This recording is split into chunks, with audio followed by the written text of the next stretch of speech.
Bonjour à tous, bienvenue dans Bonjour chez vous. J'espère que vous allez bien aujourd'hui. Avez-vous passé un bon week-end? J'espère que tout va bien pour vous et que vous avez soif de Dieu pour cette nouvelle semaine parce que c'est notre thème du jour. On va voir comment rester assoiffé de Dieu. Et je vous rassure, on ne parle pas d'une soif humaine, on parle d'une soif spirituelle.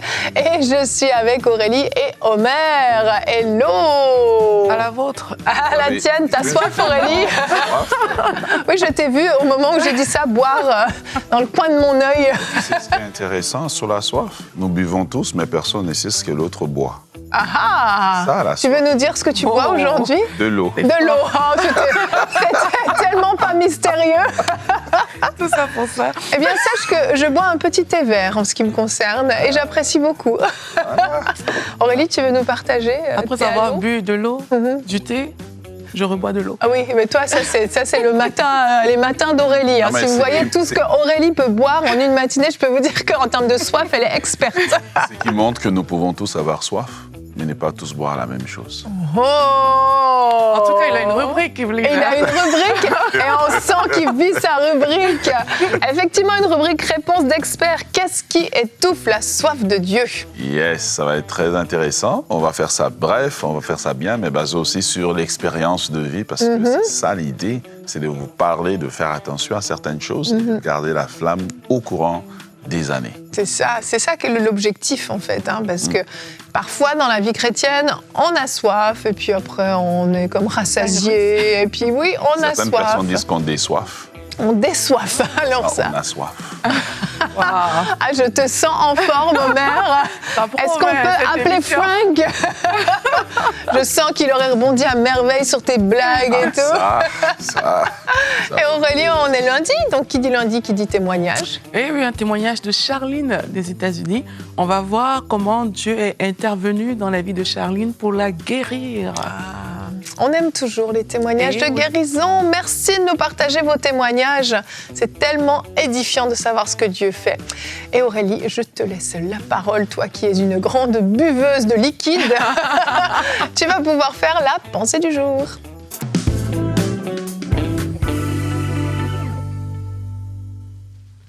Qu'est-ce que la soif? C'est la question à laquelle j'aimerais qu'on réponde ensemble dans cette pensée du jour. Et de façon naturelle, on l'a dit tout à l'heure, la soif, ça peut être cette sensation de manque qu'on a, une sensation de sécheresse. Et qu'est-ce que la soif va faire? C'est qu'elle va te donner envie de t'abreuver.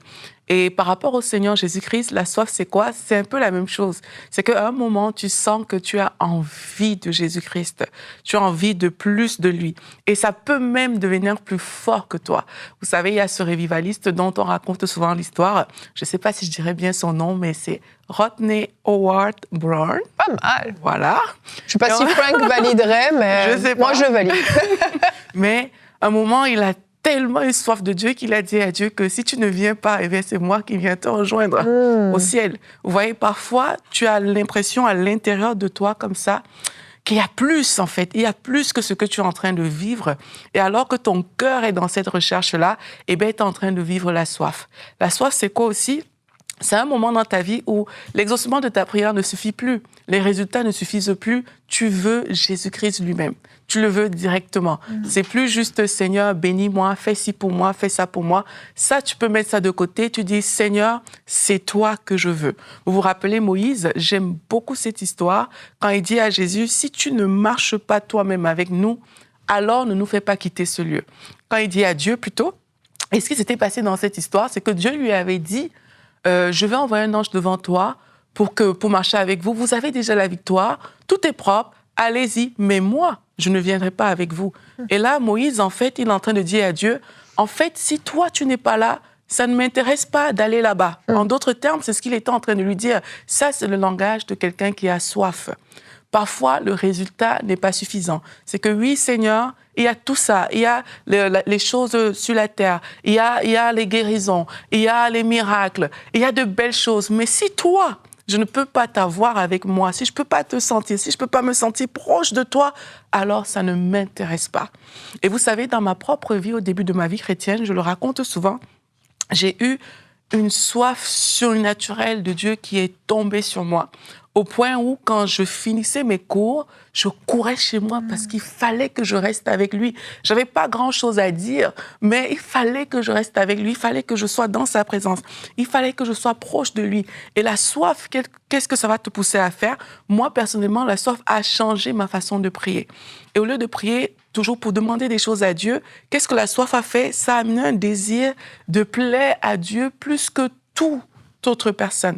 Et je me rappelle, j'ai commencé à prier parfois en disant à Dieu, Seigneur, demande-moi des choses que tu ne demanderais à personne d'autre. Parce que je veux te faire plaisir. La soif va te pousser à faire plaisir à Dieu, à rechercher ton Seigneur.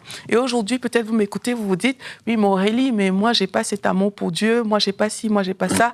Je fais exprès de vous parler de ma conversion, parce que j'avais pas tout ça, comme vous aussi aujourd'hui, mais le Seigneur l'a fait. La Bible dit qu'on l'aime parce qu'il nous a aimés le premier. Amen. Et dès l'instant où tu vas poser ton regard sur l'amour de Dieu, ben, ce qui va se passer dans ton cœur, c'est que cette soif va jaillir.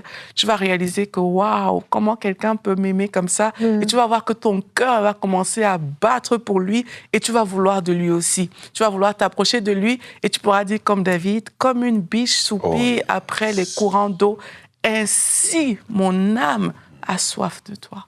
Amen. Aurélie, t'as soif de Dieu ou d'eau? Parce que l'eau, je peux régler ton problème tout de suite. Dieu. Elle a tellement bien dit ça. Vraiment. On sent que c'est du vécu, ça fait du bien. Amen, ouais. Amen. Et en fait, j'aime le fait que tu parles d'amour dans ta pensée. Parce qu'en fait, c'est pas une soif qui vient de nulle part. C'est une soif qui vient de l'amour qu'on a pour le Seigneur. Et pour tous ceux qui sont en couple, qui sont peut-être mariés depuis même longtemps, on se souvient des premiers temps où tu as tellement envie d'être avec la personne qu'il n'y a que ça qui compte. Tu es au travail, tu attends juste que ton temps de travail soit terminé pour aller retrouver ton bien-aimé, ta bien-aimée. Tu vas te coucher le soir, tu peux rester au téléphone au point où tu t'endors en train de lui parler, laissant le téléphone allumé parce que tu veux toujours être avec cette personne. Et en fait, c'est quelque chose qu'on doit expérimenter, pas seulement au début de la vie chrétienne. Parce que souvent, on partage des expériences de début de vie chrétienne. Et c'est vrai que c'était une soif qui était peut-être plus matérialisée dans des actions concrètes. Mais dans le temps, cette soif doit demeurer. Peut-être qu'elle se manifestera différemment parce que tu as une croissance spirituelle, tu vis des choses différemment, ta soif est peut-être dirigée différemment, mais elle est toujours dirigée sur le Seigneur. Et en fait, ce qui est spécial avec la soif de Dieu, c'est que c'est une soif qui ne peut pas être étanchée. Si je passe 2 jours dans le désert sans eau, on me donne de l'eau, je vais boire peut-être 1 litre, 2 litres jusqu'à me faire exploser le ventre s'il faut, mais à un moment donné, je vais me sentir, ok, là c'est bon, j'ai plus soif, c'est bon.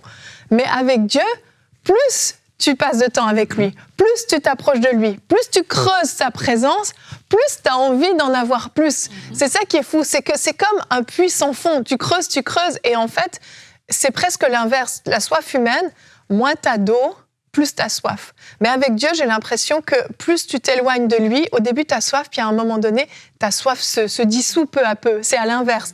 Avec Dieu, plus tu t'approches de lui, plus tu as soif. Plus tu te connectes à lui, plus tu as soif.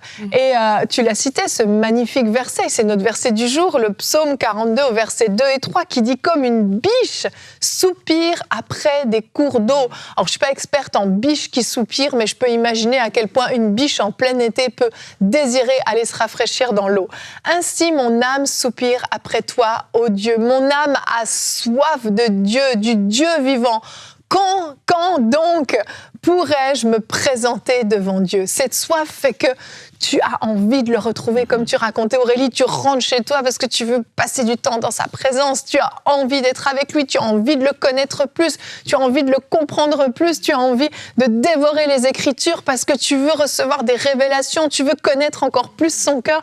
C'est une soif qui est vraiment particulière et qui porte du fruit, en fait, constamment dans notre vie. En fait, ce qu'on doit réaliser, c'est que spirituellement, la soif indique que je suis normal, je suis vivant. La soif est l'indicateur que ça va bien. Le manque de soif est l'indicateur que je suis en train de mourir, en fait. Dans le naturel, c'est l'inverse. Dans le spirituel, c'est vraiment de cette manière-là qu'on sait. Et en fait, c'est ce que tu étais en train de dire. C'est pour ça que quand j'ai soif de Dieu, ben la soif, elle va aller en augmentant.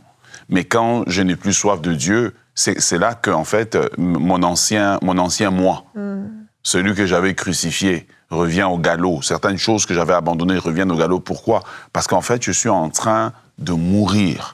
Et un des domaines, le domaine privilégié d'attaque de Satan, c'est d'attaquer la soif, de faire que la soif puisse... Parce qu'il sait qu'une fois qu'il a neutralisé la soif, tout le reste n'est qu'une question de temps. C'est pour cela que ça a pris 20 ans à Samson. Mais tout doucement, on était en train de l'emmener quelque part.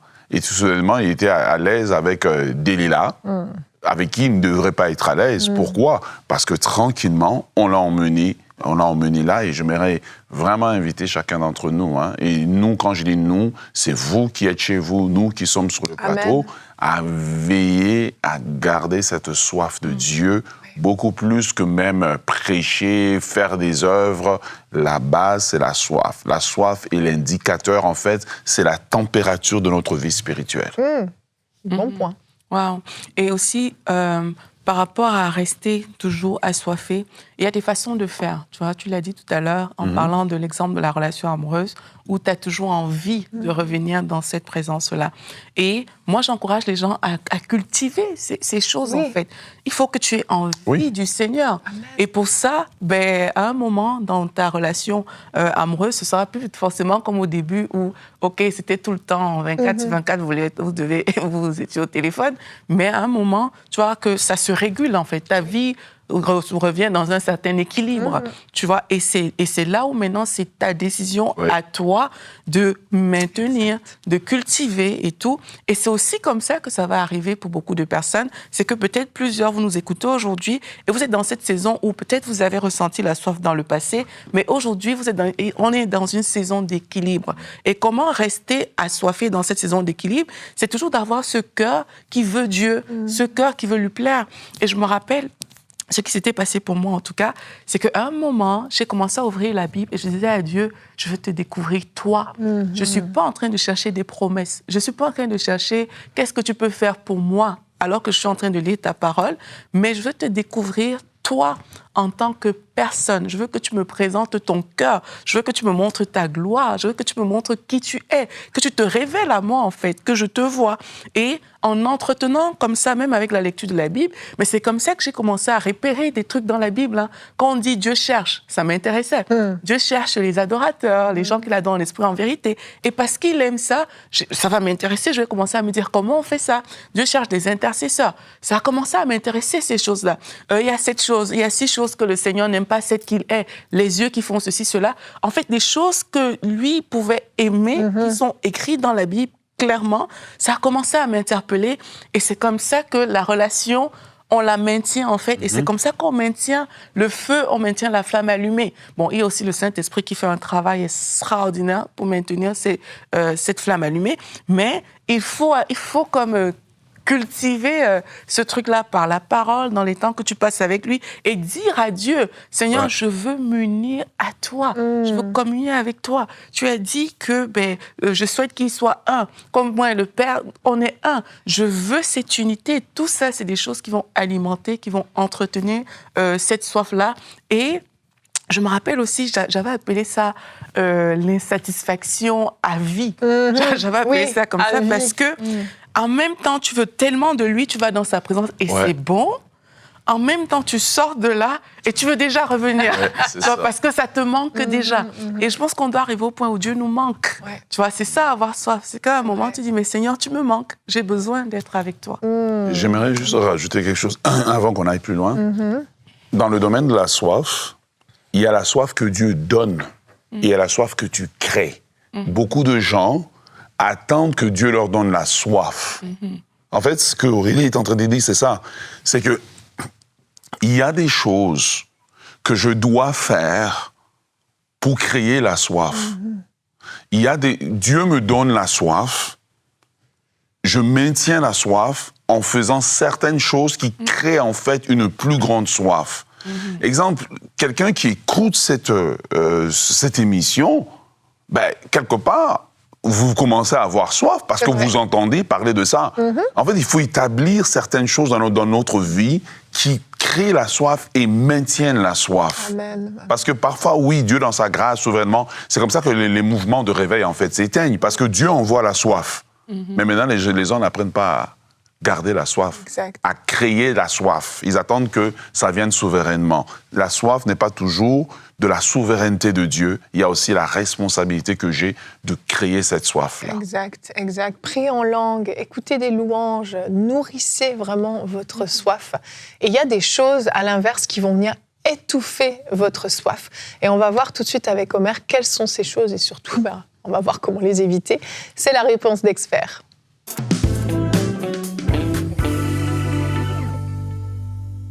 Soif. Alors, comme on a dit dans le psaume 42, le verset 2, David explique en fait ce que la soif fait. Il dit « Mon âme a soif de Dieu, du Dieu vivant ». Automatiquement, il se pose la question « Mais quand irai-je et paraîtrai-je devant ta face ?» En fait, le point culminant de la soif, c'est l'atterrissage et l'habitation, si je peux le dire ainsi, dans la présence de Dieu. Pas dans le culte. Il n'a pas dit « j'irai au culte », il n'a pas dit « j'irai à la réunion », mais il dit « quand paraîtrai-je devant ta face ?»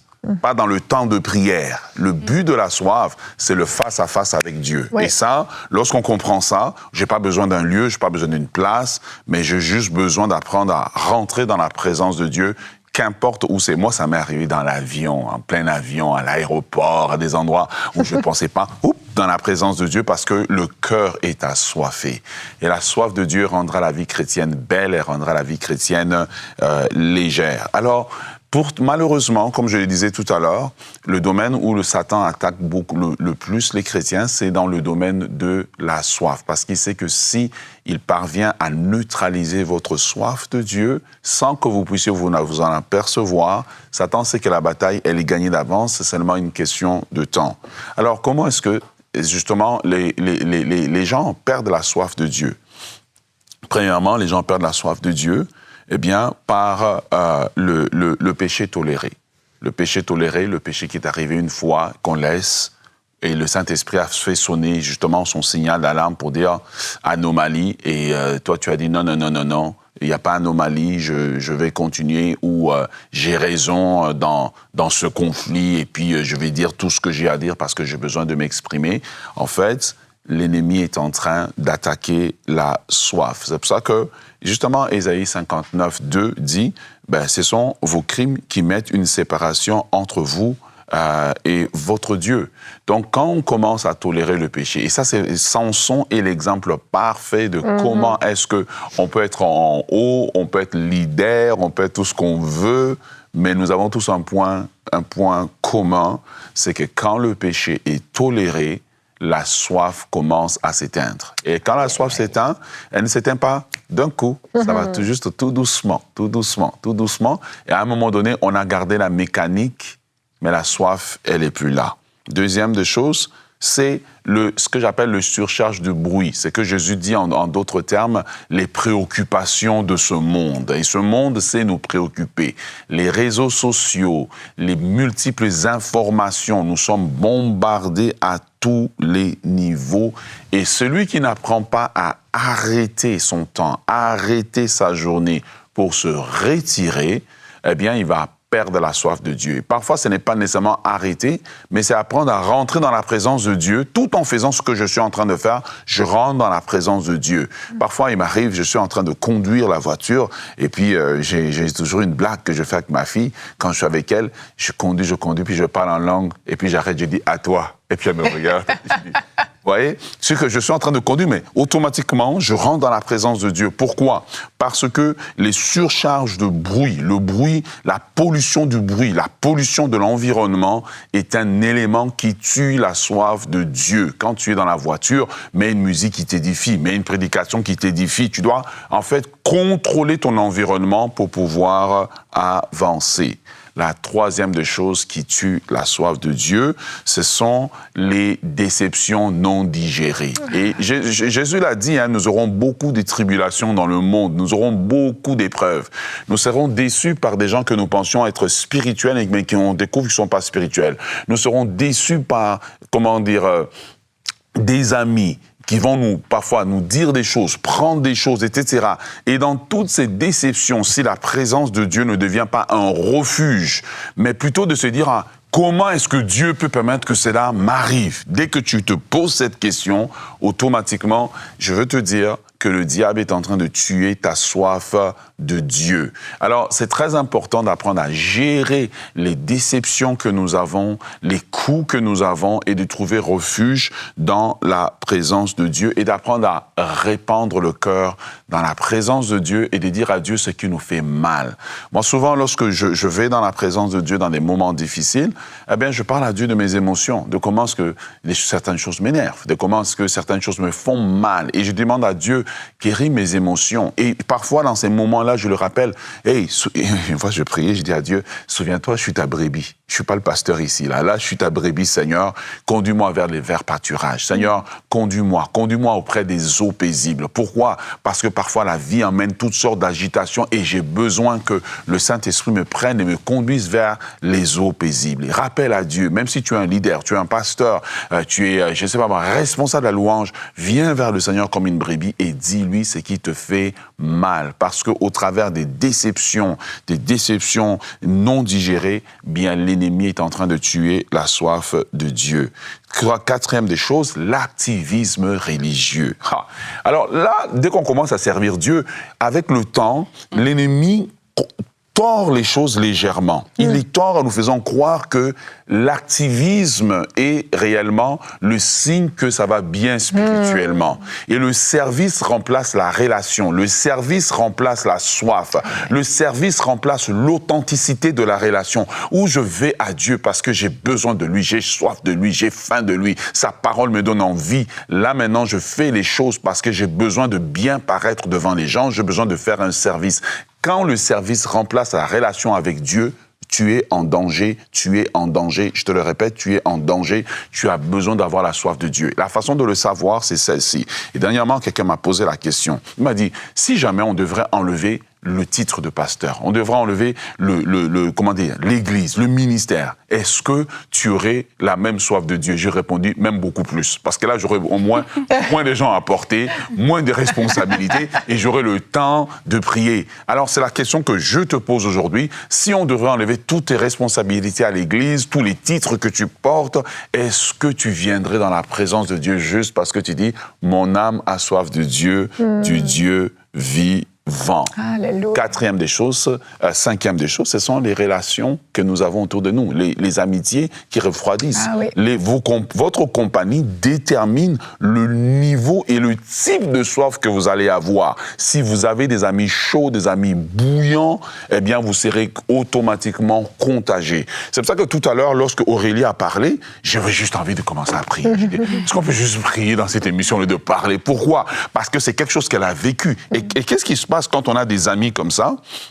C'est que Jésus dit que si quelqu'un a soif, qu'il vienne à moi. Et celui qui boit de l'eau que je donnerai, dit des fleuves d'eau vive couleront de son sein.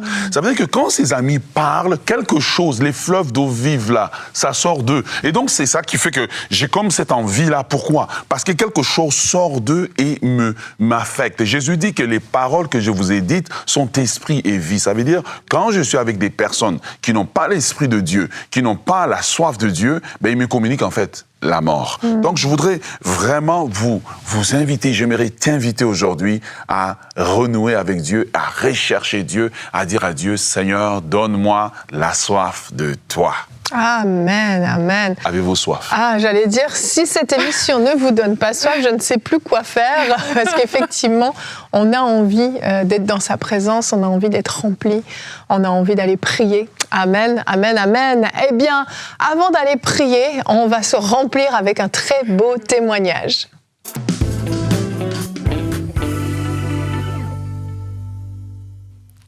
C'est l'histoire de Charlène qui vit aux États-Unis Et elle dit que chaque jour, je suis touchée par le Saint-Esprit et la gloire de Dieu s'est manifestée visiblement dans ma chambre à travers la conférence Guérison et Réveil. Vous avez compris, c'est une conférence de EMCI. Elle dit, je suis guérie d'une infection chronique et de douleurs dorsales liées à cette infection. Pendant plus de 5 ans, mon urine avait toujours une mauvaise odeur. Mais depuis hier, donc depuis la conférence, mon urine n'a plus aucune odeur. Amen. Quand je vous dis que cela sentait mauvais, c'était au point que je devais toujours emporter un spray déodorant partout où j'allais. Mais Dieu m'a guéri. Gloire à Merci Dieu. Jésus-Christ. Amen. Et elle cite pour finir une phrase de Michael, ton mari, qui a dit de garder les yeux sur la croix. Ouais. Et elle bénit toute l'équipe EMCI. Et elle a hâte de nous rendre visite quand elle viendra au Québec. Et on a hâte de vous recevoir. Vous qui venez même à nos conférences ici au Québec, on aime vous voir. On vous recevra avec grand plaisir. Gloire à Dieu qui a guéri Charline. Amen. Gloire à Dieu. Merci pour le témoignage. Et je me dis, quand j'entends parler des conférences, je me souviens des débuts d'enseigne-moi.com. Et j'étais même pas là, moi, tout au début. Je parle de Michael, Jérémie, Annabelle, qui rêvent ensemble.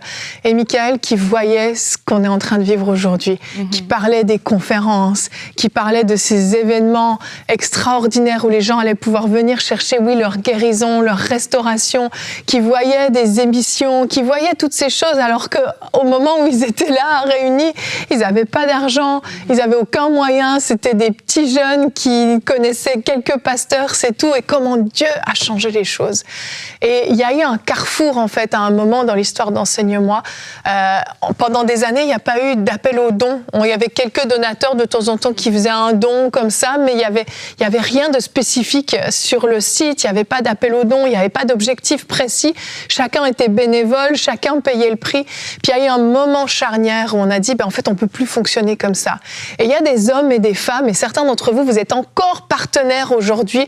Lors de la première campagne de dons, vous avez décidé de donner pour qu'on puisse acquérir le premier bâtiment. Et en fait, je veux prendre le temps de souligner ces personnes-là qui ont fait ce pas de foi à l'époque, parce que fallait être visionnaire, en fait. Fallait vraiment être visionnaire. On partait de zéro.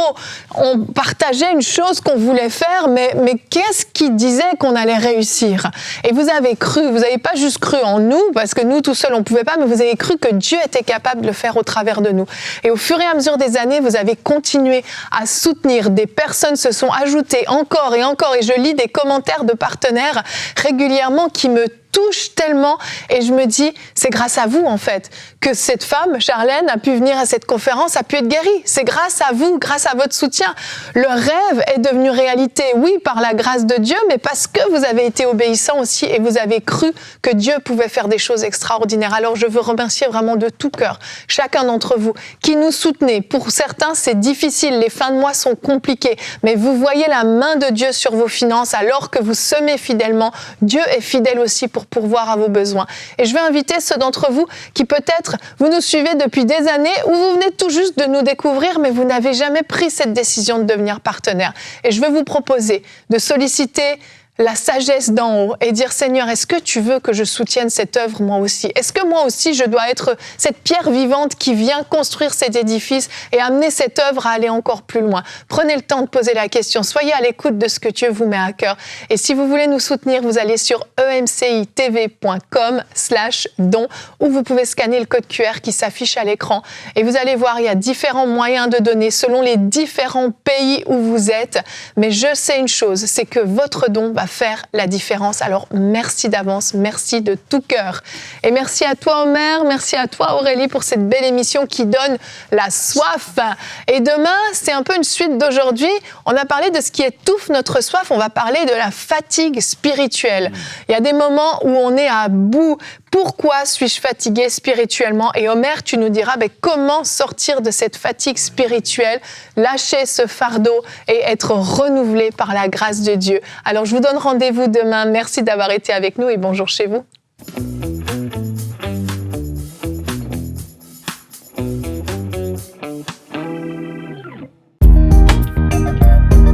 Merci à tous nos précieux partenaires grâce auxquels cette émission a pu être réalisée.